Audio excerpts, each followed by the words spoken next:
Welcome back, Amiibros, to No More Heroes. In the last episode, we acquired enough LBs to pay our entry fee for the 6th ranked fight. We also collected enough Lovikov balls to learn 2 brand new techniques straight from Gold Town. The first being able to run faster when we're not in combat. Kinda sucky, but hey, it has its use. And the second, the ability to gain more LBs depending on how many mooks we kill before facing off against the ranked assassin. Yes, these 2 abilities are fairly specific, but when they come in handy, they come in handy. More LBs is always nice, especially when you're in the world of Santa Destroy. In fact, having more LBs is going to be really helpful in replanting all the palm trees Travis keeps running over. I mean, hell, if running over palm trees as well as citizens are one of the few things I can interact with while driving around this boring-ass hub world, I'm going to take it. It's not like there's a police force in Santa Destroy to stop me. In fact, I really don't think there's a police department now that I think about it in this hub world, which, I mean, what's to stop Travis from breaking into Beefhead Videos and stealing all the naughty videotapes for himself and just watching it at his apartment? It's not like Bishop is going to stop him. I mean, think about it. Would you really fuck with the killer otaku? Not unless you were Holly Summers, the 6th ranked fight. Still just a fight.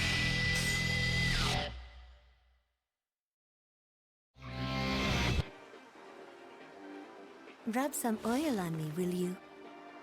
Me? You serious? What? Is there a problem? No.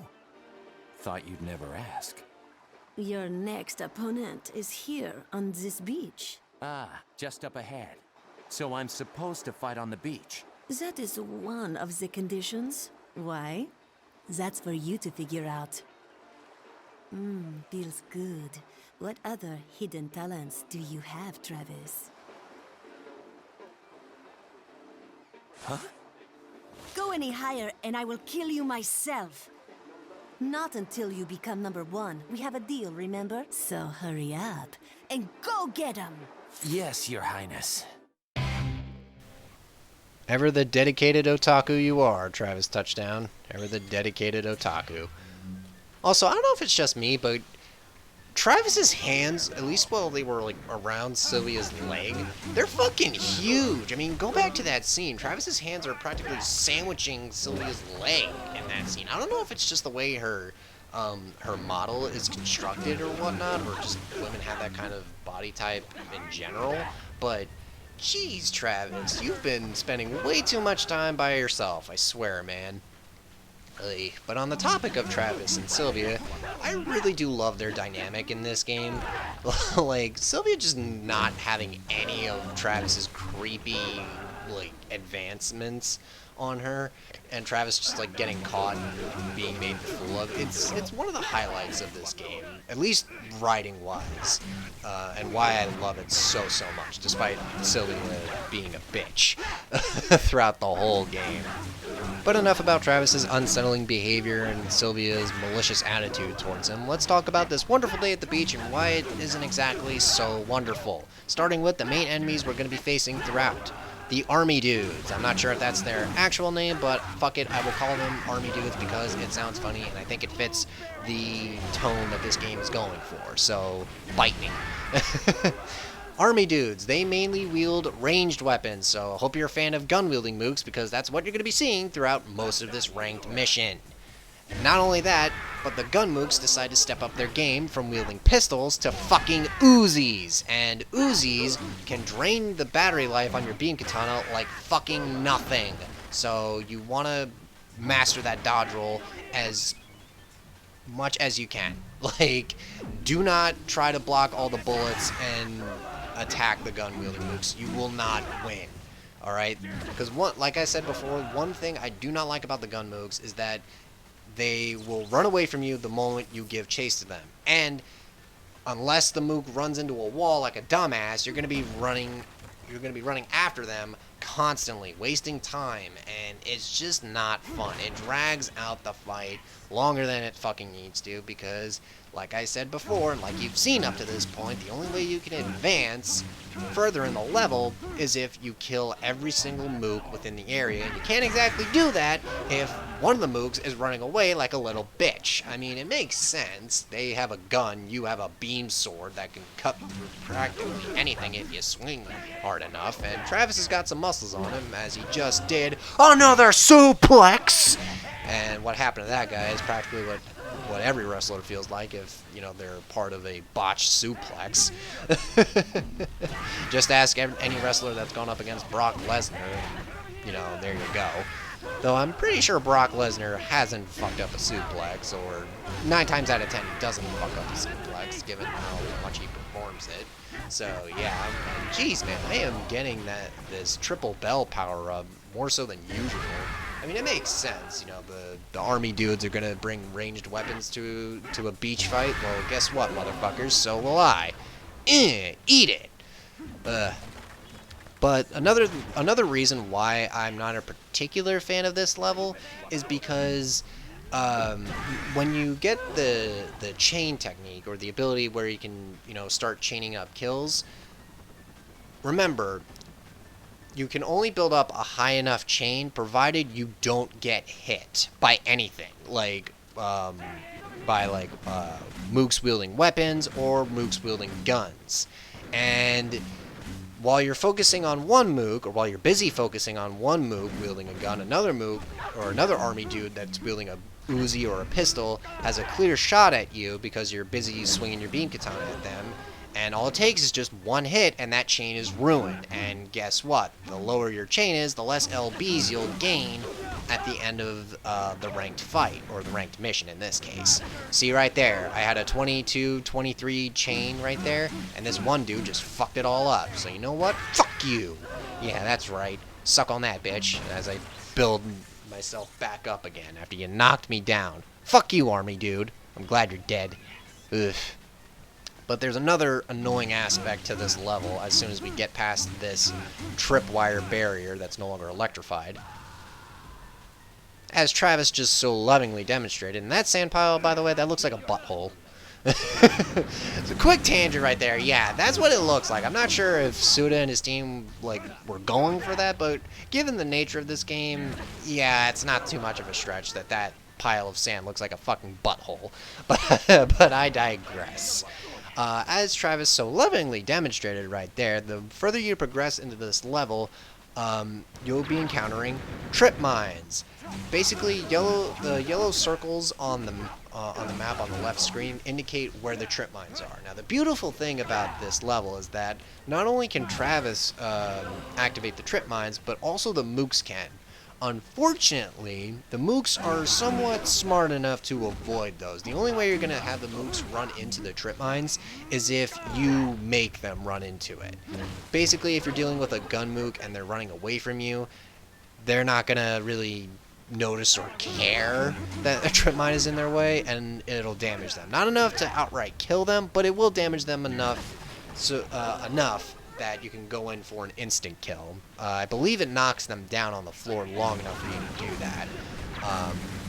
And look at that. The motherfucker with the Uzi just screwed up my ability to unleash hell upon his friend. Fuck you. Ugh. Granted, the mooks that wield Uzis aren't too much of a common thing moving forward, but this level is the one that introduces them, and it is not a fun time, man. You could just see how much my battery is drained from that. Had I not recharged right there, I'd be screwed. Not like that guy, he just got fucked up by a delayed suplex. Fuck you. Look at that! A portion of my battery just went down from that Uzi alone. Oy, man, and just imagine doing this with the Bloodberry. You'd be recharging like every 5 minutes. Granted, I'm not that insane to do a Bloodberry only challenge, but fuck that. And fuck that right there, okay? I just got cheap-shotted by another army dude wielding a fucking gun. Yeah, you better be quick with the death blows, because, you know, because the mooks that wield guns, they will be faster. I mean, go figure. They're shooting a fucking bullet at you versus you swinging your beam katana. Of course, you're gonna lose right there. And speaking of loss, I just lost the ability to unleash my Dark Travis power-up. Ugh. I'm not going to go on another tangent regarding the roulette wheel because I think I've driven that point home enough already. So, yeah. Let's just get blown up again and be exposed to another sand butthole. Again. You'll also notice in the sky that there's a helicopter. That's where the mooks are coming from, aside from, you know, camouflaging themselves in the sand. And right there, I'm just tiptoeing around because I don't want to get blown up for the sake of money. I'm not that insane or desperate. I do have 127,000 LBs, so I'm not strapped too much for cash. Make that 128,000. Fuck yeah! Don't you just love it when people leave random ass loot boxes on the beach for you to steal? I mean, I certainly do. I'm not loving this beam katana wielding mook because clearly this army dude was pissed off that I took his money. Well, guess what? I also took your life, so eat it, bitch. I'm being very apprehensive towards these army dudes. I mean, they are shooting at me with Uzis, and I'm like pulling off a bunch of Jedi maneuvers, stuff that Luke Skywalker or Ahsoka Tano wish they could do. Granted, I'm pretty sure they've done it, you know, where, you know, maybe a droid was wielding a damn Gatling gun or whatever. They were firing a shit ton of blaster fire. I know Ulrich from Code Lyoko was able to do it. God, man, I love that show, Code Lyoko. I think it's a really good show. I just watched it earlier this year, like finished watching the entirety of it. I'm pleased to say it still holds up really well, in my opinion. But here we got Travis being a sneaky person. Oh, almost stepped into it, Travis. Lol, JK. You get exposed to a third sand butthole. Gotta love Holly Summers. She's a massive troll, even before you face off against her. Travis, hello? The secret beach is up ahead. Then it's ranking match time. Win, and you'll be number 6. Lose, and your new home will be in the flaming tombs of hell. Everything okay? How's that sharp pain in your neck? Bladder in a bind? Have you trimmed your nose hairs? When you're ready, step inside. You know, you've been quite cocky lately. Well, more than the usual dose of self-assuredness. You think that being ranked 7th means you're hot shit, don't you? And you're just raring to go. You've gone from dumb to dumber. Watching your meteoric rise of stupidity is truly painful to observe. That careless attitude of yours will be your undoing. And with that, I am 500% certain you will die this time. But trust your force and head for the Garden of Madness. Like a beach of madness, or hell, I didn't know the Garden of Madness had a beach, Sylvia. You ever think Sylvia, like, whenever she crunches the numbers or whatever, she's like putting down our entry fee money on whether or not we live or die after this? Wouldn't surprise me at this point. Travis, this is just common sense in Calgary, the king of suplexes. Remember now, Satan's Ferris wheel, the belly to belly. Not the Bailey to belly. Yeah, we're going to give Holly Summers the biggest stomachache she's ever seen, and then we're going to take her life in the next episode, because I'm not going to be tackling her right now. What, do you think I got time to spend time at the beach and then take on a ranked assassin all in one episode? You're crazy. Anyway, next time on No More Heroes, we take on Holly Summers. See you guys then.